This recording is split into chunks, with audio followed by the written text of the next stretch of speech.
जय श्री कृष्णा दोस्तों। आज की कहानी का शीर्षक है चांद पर खरगोश। यह एक जातक कथा है। अगर आपको हमारी कहानी पसंद आती रहे तो कमेंट बॉक्स में जाकर जरूर लिखें कि कैसी लग रही है। बहुत समय पहले गंगा किनारे एक जंगल में 4 दोस्त रहते थे। खरगोश, सियार, तीसरा बंदर और चौथा ऊदबिलाव। इन सभी दोस्तों की एक ही चाहत थी, सबसे बड़ा दानवीर बनना।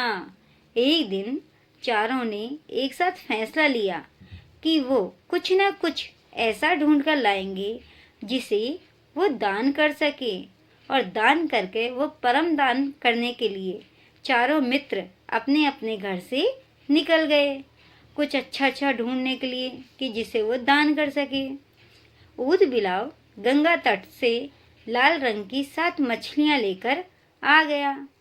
सियार से दही से भरी हांडी और मांस का टुकड़ा लेकर आ गया।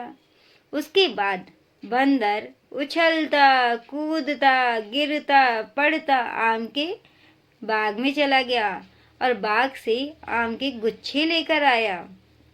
दिन ढलने को था, लेकिन खरगोश को कुछ नहीं समझ आ रहा था।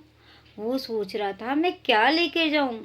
उसने सोचा अगर वो घास का दान करेगा तो उसे दान का कोई लाभ नहीं मिलेगा, क्योंकि घास तो बहुत तुच्छ चीज होती है, इसका भी कोई दान करता है, ऐसा उसने सोचा।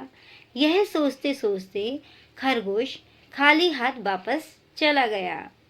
दोस्तों, आपको हमारी कहानी में मज़ा आ रहा है ना? अगर मज़ा आ रहा है तो हमारे चैनल को सब्सक्राइब कर दें, लाइक कर दें और शेयर कर दें, और कमेंट बॉक्स में जाकर लिखें कि आपको ये कहानी कैसी लग रही है और आप कहाँ से ये कहानी सुन रहे हैं।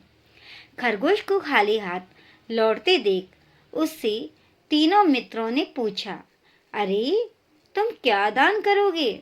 आज ही के दिन दान करने से महादान का लाभ मिलता है, क्योंकि आज का दिन बड़ा शुभ है और तुम तो कुछ भी नहीं लाए। पता है ना तुम्हें? खरगोश ने कहा। हाँ, मुझे पता है, इसलिए आज मैंने खुद को दान करने का फैसला लिया है। यह सुनकर खरगोश के सारे दोस्त हैरान हो गए। जैसे ही इस बात की खबर इंद्र देवता तक पहुंची तो वो सीधे धरती पर आ गए। वो अचंभे में पड़ गए कि ऐसा कौन सा दानवीर है जो कोई चीज को दान ना करके खुद को ही दान कर रहा है। ऐसा सुनकर तो वो हैरान हो गए और वो धरती पर ही आ गए उसको देखने के लिए। इंद्र साधु का वेश बनाकर चारों मित्रों के पास पहुंचे। सबसे पहले वो सियार के पास गए, फिर बंदर के पास और ऊदबिलाव के पास गए। उन्होंने अपना अपना दान दिया। फिर खरगोश के पास इंद्र देवता पहुंचे और कहा, तुम क्या दान दोगे? खरगोश ने बताया कि वो खुद को दान कर रहा है। इतना ही सुनते ही इंद्रदेव ने वहां अपनी शक्ति से आग जलाई। पहले तो वो हैरान हो गए सुनते ही, और फिर सुनने के बाद उन्होंने अपनी शक्ति से आग जलाई और खरगोश को उसके अंदर सामने समाने के लिए कहा कि उसके अंदर सामने जाओ और उस अग्नि में आप समा जाओ, ऐसा उन्होंने कहा। खरगोश हिम्मत करके आग के अंदर घुस गया। इंद्र यह देखकर हैरान रह गए।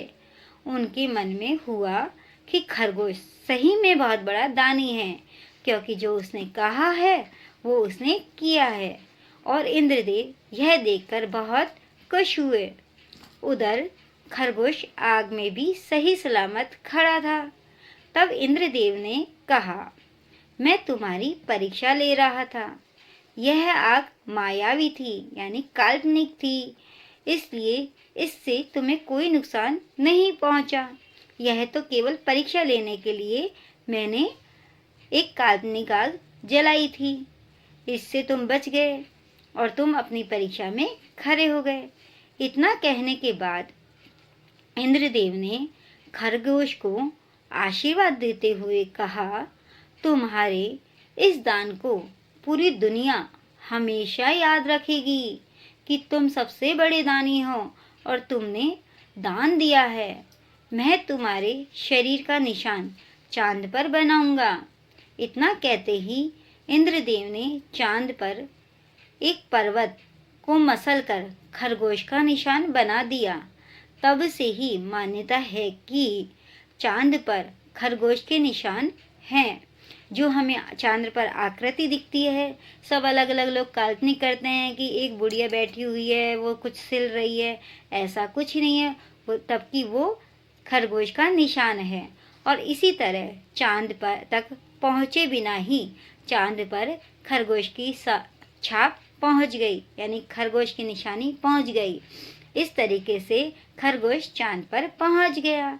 कहानी से हमें सीख मिलती है कि किसी भी काम को करने के लिए दृढ़ शक्ति का होना जरूरी है। जय श्री कृष्णा दोस्तों, आपको ये कहानी कैसी लगी जरूर कमेंट बॉक्स में लिखें और हमारे चैनल को सब्सक्राइब करें।